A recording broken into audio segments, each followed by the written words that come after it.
Hi everyone, welcome to my blog. I want to share with you today the typical day of my life as a DPhil candidate or a PhD student at the University of Oxford. I'm in my third year and I'm finally starting to know what I'm doing a little bit more than before. And I'm just getting ready for the day ahead. So one thing I wanted to share with you today is that doing a DPhil or a PhD is a lot of work. So if you're thinking about, what a DPhil is like, what PhD is, it's a lot of work. And I'm not joking. It's a full time. So I'm doing this full time, but a lot of people also do this part time. But for me, even though full time, I feel that there's a lot of things I need to learn, a lot of skills I need to acquire. I need to read a lot of books and papers, and you need to learn how to also use new programs and skills. So that takes time, and at the same time, you have life. So you need to also balance your life as well with your family and be able to live a happy and fruitful life. So, one thing that I really enjoy about the PhD, though, not to scare you, that is, I was talking to one of colleague that I met at a conference, and he said a PhD is a personal journey, and I agree with him. The past 2.5 years, I've learned so much about myself. I've learned about the topics that really interest me. I've learned about my own self-discipline or lack of at certain times. How do I pace myself? How to keep myself going? It's not always easy, to keep yourself motivated day after day, and especially when, the timeline is quite a long way ahead. So one thing I always tell people when they ask me is, I tell them that a DPhil or PhD is like running a marathon. So you have the long-term goal, but you have to train every day, little bit by little, and every day that progress accumulates. And so every day I get myself up and I get myself to work. And that's the life of a PhD student. And today I'm going to work at the old library at St. Anthony's College. So I decided that today I'm just not going to town, but I'm just going to work close by. And I'm not too far away from my college. So it's actually a nice little morning walk over. I got to see all the blossoms, the daffodils, and enjoy the fresh air and a little bit of exercise. So this wall is telling us about the history of St. Anthony's and our founder. We were one of the first colleges that was founded after the Second World War. And the building we're in was a temporary chapel, and it was going to be a convent, but it was never consecrated.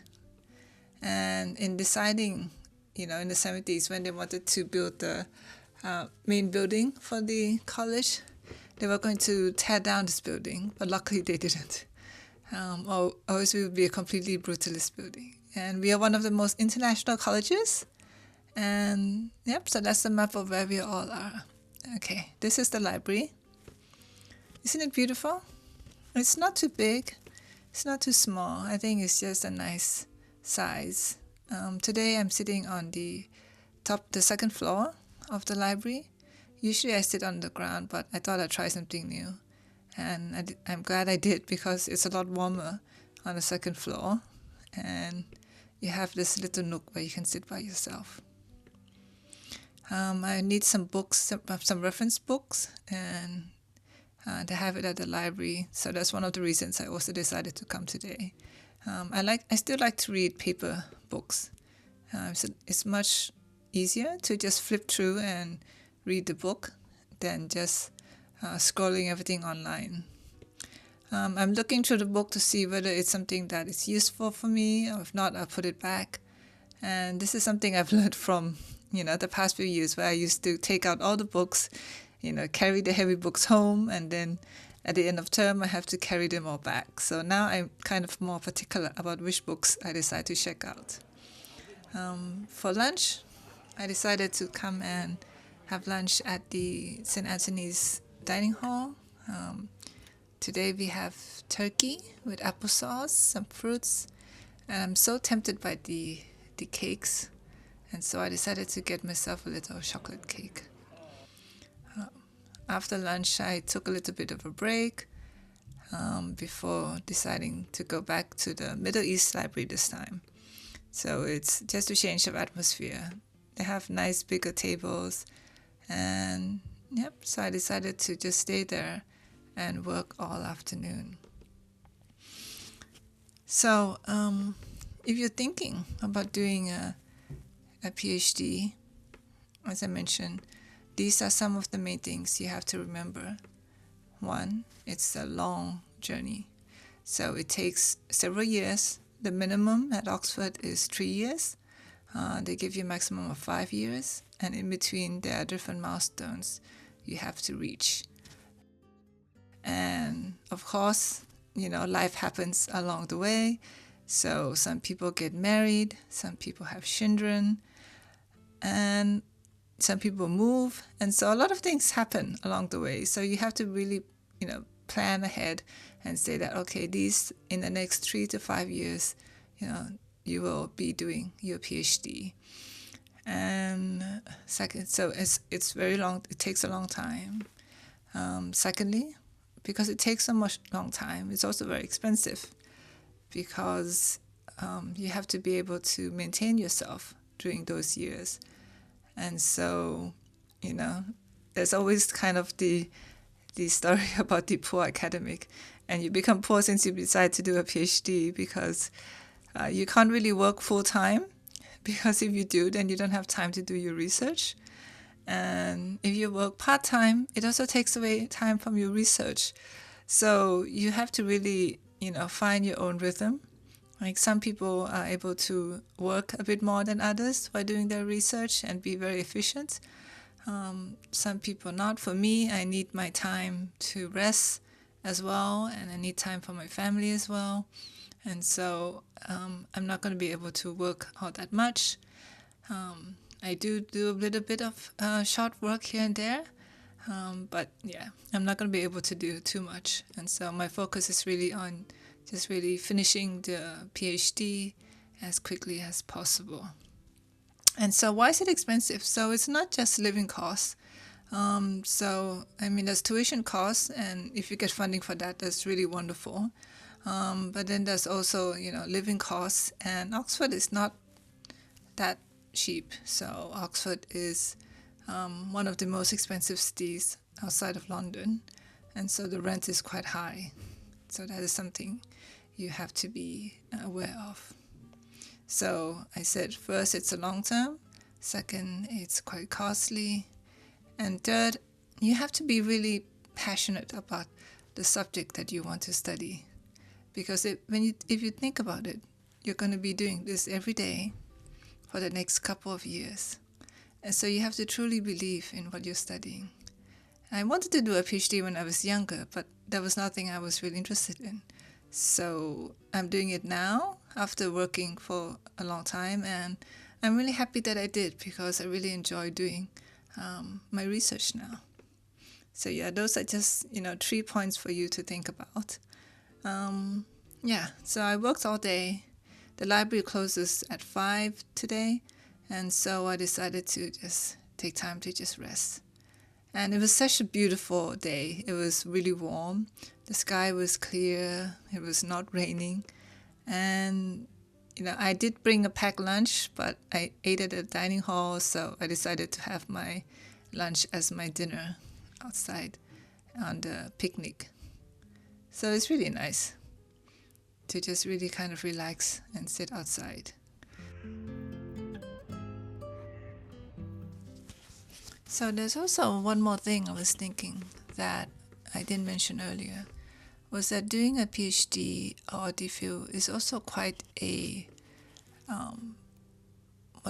lonesome journey. So because even though you have a cohort of friends who you start your PhD journey with, everybody's research is different from yours. So no one else is doing your research and no one else is doing their research, because the whole part of doing a PhD is doing original research that no one has done before.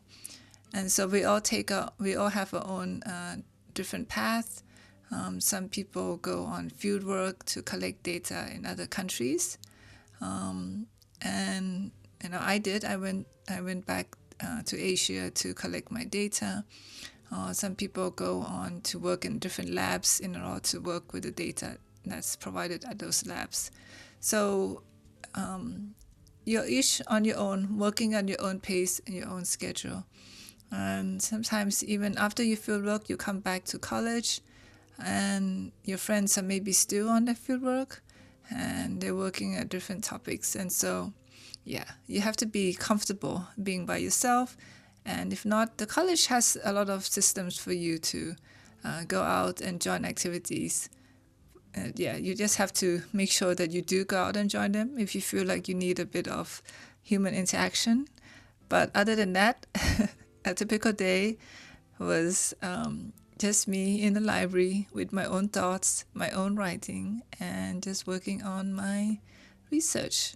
So North Parade, Anyway, so North Parade here is this lovely little stretch just near to St. Anthony's, and they have a lot of little shops and pubs, and it's just a great place to just come off, relax and chill after a whole day of working. I love crafts, I love stationery, and so I just saw this stationery shop for the first time. I couldn't resist, I had to go in. But I was good, and I resisted buying anything because I have way too much stationery that is still unused at home. So, I just came back. I had a very simple dinner today. I just made soup. So I just made wonton soup, and that was just very easy for me. And with chicken as well. And and what part of living is doing your laundry. So I just wanted to share with you, this is the true life or day of a typical PhD student. You're working on your own. You're really just kind of getting your thoughts in order and working on your writing, trying to meet the deadlines while also living life. So, I hope you enjoyed this. And if you have any questions or something you'd like me to talk about, share about, let me know.